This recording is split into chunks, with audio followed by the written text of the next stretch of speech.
If you're a die-hard Browns fan and love breaking down the game like we do, hit that subscribe button and turn on the bell so you never miss a blitz. The Cleveland Browns offseason has been anything but quiet, packed with drama and big-name stories from start to finish. Fans were on edge with Myles Garrett's trade request dominating headlines, the roller coaster of his mega extension saga, and a carousel of quarterback moves. Yet amid all the noise and high-profile transactions, some of the smartest decisions might be flying under the radar. While the Browns didn't chase after the marquee free agents like Milton Williams, they quietly shored up key areas where upgrades were needed. It's the subtle moves, those under-the-radar signings that often turn into the season's game changers. And one such move that Cleveland made, which deserves a spotlight, is the addition of veteran defensive tackle Maliek Collins.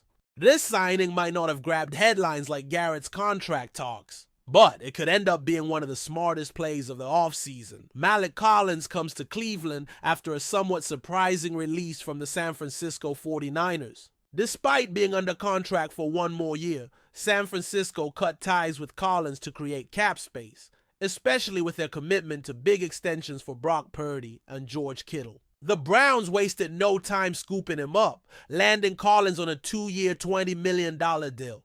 This move was strategic, replacing Dalvin Tomlinson in the middle of the defensive line and adding a seasoned presence to a defensive front that was already a strength for Cleveland. Collins brings a wealth of experience and proven pass rushing ability, making him an excellent fit for the Browns' defensive scheme. The timing couldn't be better for both player and team. At 30 years old and heading into his 10th NFL season, Collins is anything but washed up. Over the last 4 years, he consistently ranked in the top 25% among interior pass rushers, according to Pro Football Focus, with a pass rush grade above 70 in each of those seasons. In 2024 alone, Collins recorded the 7th best pass rush win rate of any interior defensive lineman in the league. Those numbers highlight his ability to generate pressure from the inside, a skill highly prized in today's pass-heavy NFL. For the Browns, who rely heavily on disrupting opposing quarterbacks, Collins could provide the kind of interior pass rush boost that complements Myles Garrett's explosive edge play. The one area where Collins has struggled recently is run defense, and that's been a concern for some analysts. Over the past 2 seasons, his grades against the run have been below average, hovering in the low 40s and placing him near the bottom of the league in that category. However, a change in environment could spark a turnaround. Jim Schwartz's defensive scheme in Cleveland is known for pushing defensive linemen to play more aggressively upfield, north to south, which might play to Collins' strengths. With better support and a more fitting system, Collins has a real shot to improve his run-stopping ability and become a reliable every-down lineman. The Browns' defensive line is poised to be a dominant unit once again in 2025, and Collins could be a big part of that resurgence. Alongside first-round pick Mason Graham, who projects as a versatile 3 technique capable of defending both run and pass, Collins can be used in pass rush situations where his talents shine brightest. Pairing him with Garrett and Graham creates a terrifying front that quarterbacks will struggle to handle. While Collins might not be the flashiest name or the biggest headline grabber, his ability to generate pressure and disrupt plays from the interior can change the complexion of Cleveland's defense in crucial moments. It's a classic case of a savvy front office move that flies under the radar but could have outsized benefits. The Browns didn't need to spend big or make splashy headline moves to improve their roster this offseason. Instead, they identified a player with a proven track record, brought him in at a reasonable price, and now have the flexibility to maximize his talents within their defensive scheme. These subtle yet strategic moves are often what separate playoff teams from the also-rans in the NFL. If Collins performs to his potential, Cleveland could have a much stronger defensive unit than most people expect. What makes this signing even more intriguing is how it fits into the broader defensive philosophy Jim Schwartz is implementing. Schwartz's defense emphasizes speed and penetration, with linemen attacking gaps quickly and relentlessly. Collins fits this mold perfectly as a player who excels at getting into the backfield and creating chaos for opposing quarterbacks. His Veteran presence will also be invaluable for younger players on the defensive line like Mason Graham, as the Browns look to build a cohesive and aggressive front. Leadership and experience on defense can't be overstated, and Collins brings plenty of both. There's also an element of risk and reward with Collins' signing. At age 30, players on the defensive line can sometimes start to decline physically, and the Browns will need to manage his workload carefully. However, if Collins can maintain his health and continue to produce consistent pressure, he'll be an asset that offsets the loss of Tomlinson. This move highlights the Browns' ability to be smart with their cap space, finding veterans who still have plenty left in the tank. Collins could easily become one of the best value signings of the offseason. Looking ahead to the 2025 season, fans should keep an eye on how the Browns deploy Collins in different defensive packages. Expect to see him used heavily in pass rush situations where his skills can wreak havoc on quarterbacks. His presence allows Garrett and Graham to focus on complementary roles, creating a balanced and fearsome defensive line rotation. This depth is critical over the long NFL season, especially when injuries inevitably come into play. The Browns have quietly built a defensive front that could carry them through tough matchups and help them compete in a very tough AFC North. In the end, while all the Garrett contract drama and quarterback acquisitions grab the headlines, the Browns' offseason masterpiece might just be the Malik Collins signing. It's a reminder that football isn't just about the flashy moves or the star power. It's about assembling a balanced, talented team where every piece plays a role. Collins is exactly that kind of piece, a reliable, impactful veteran who could make a big difference on the Browns' defense. If he lives up to his potential, Cleveland fans will be thanking their front office for this quiet but brilliant offseason move. Enjoying the content so far? Smash that like button and drop. Your take in the comments. We want to hear what you think about the Browns this season. Whispers have started swirling in Cleveland, and it's the kind of smoke that usually leads to fire. Rumors are surfacing that star defensive end Myles Garrett is absolutely livid over a comment made behind closed doors about Colorado QB sensation SHEDEUR Sanders. Now, it's not clear who said it or how it got out, but the alleged remark, described by insiders as disrespectful and dismissive, has clearly struck a nerve with the Browns locker room leader, Garrett, who's never been one to hide. His emotions, when it comes to the game he loves, reportedly didn't take kindly to what he perceived as a slight, either against the young quarterback or perhaps what he represents for the future of the league. Sources close to the team suggest Garrett believes strongly in fair respect across all positions, and this incident might have shattered a delicate balance within the Browns' defensive unit.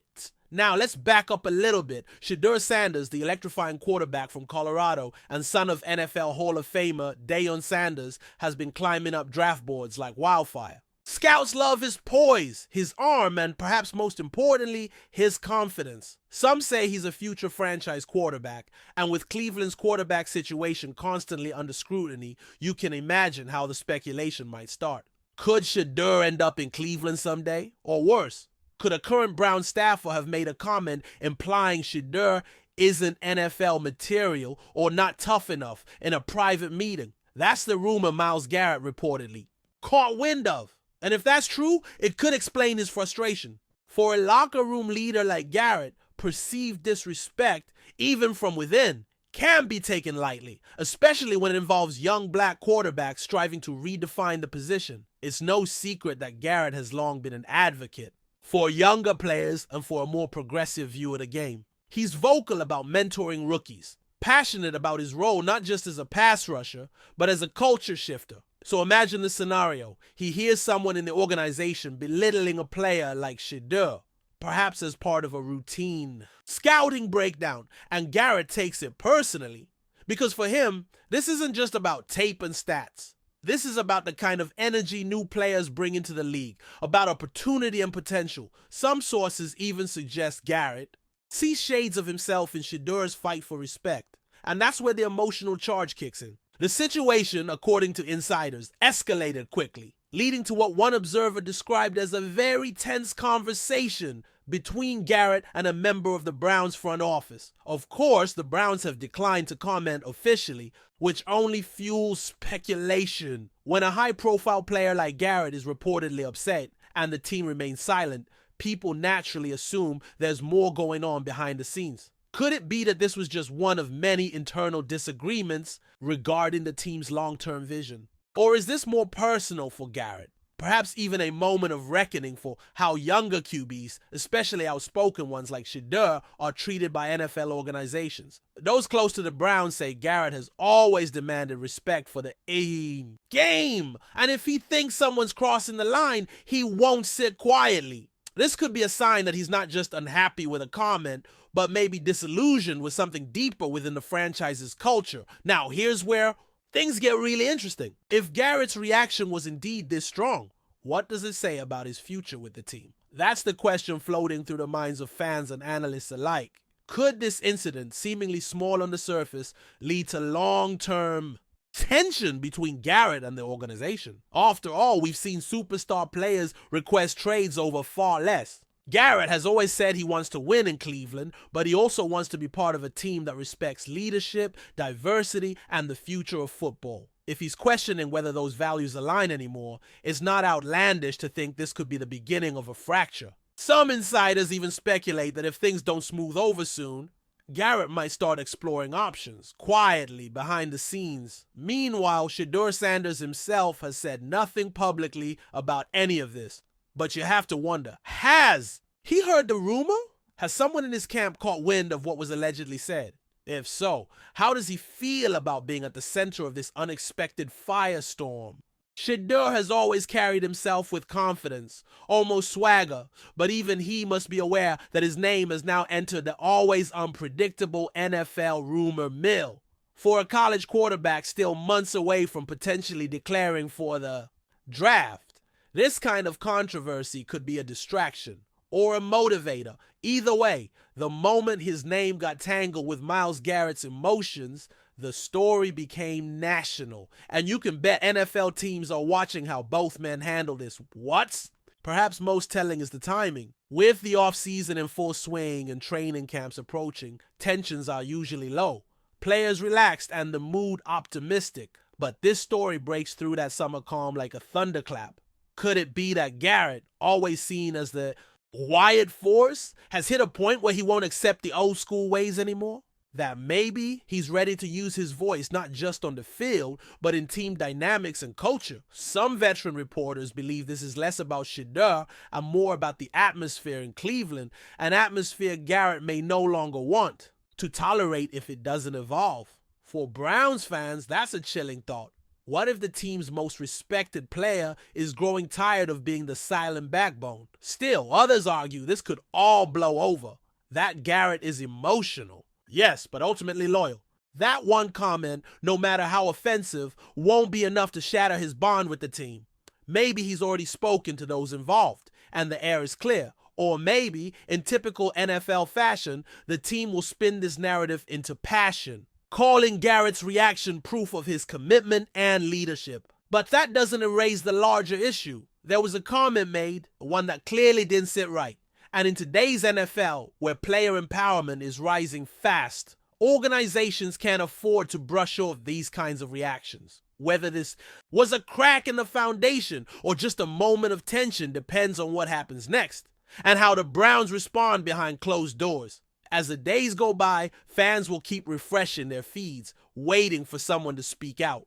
Will Garrett make a cryptic post on social media? Will a coach drop a vague quote in a press conference? Or will the whole thing be buried in the typical NFL news cycle, overshadowed by the next blockbuster trade or training camp storyline? One thing's for sure, something real happened, something emotional. Whether it was about a future quarterback or the principles behind team dynamics, Myles Garrett made it clear. He's paying attention. And when your franchise player starts paying attention to off-field comments, the organization better start listening too. For now, all we have is speculation. But in the NFL, rumors often reveal more than official statements ever will. And if this incident truly reflects deeper frustrations in Cleveland's locker room, then don't be surprised if this isn't the last time SHEDEUR Sanders' name is mentioned by someone wearing orange and brown. Whether as a future rival, a draft target, or a symbol of something larger happening in the league, SHEDEUR's name is now entangled with one of the NFL's most dominant defensive players. And that, folks, is how rumors grow into realities. Thanks for riding with us on another Browns Blitz. If you liked the video, share it with a fellow fan, hit subscribe, and ring that bell so you're always part of the Dawg Pound conversation. Go Browns!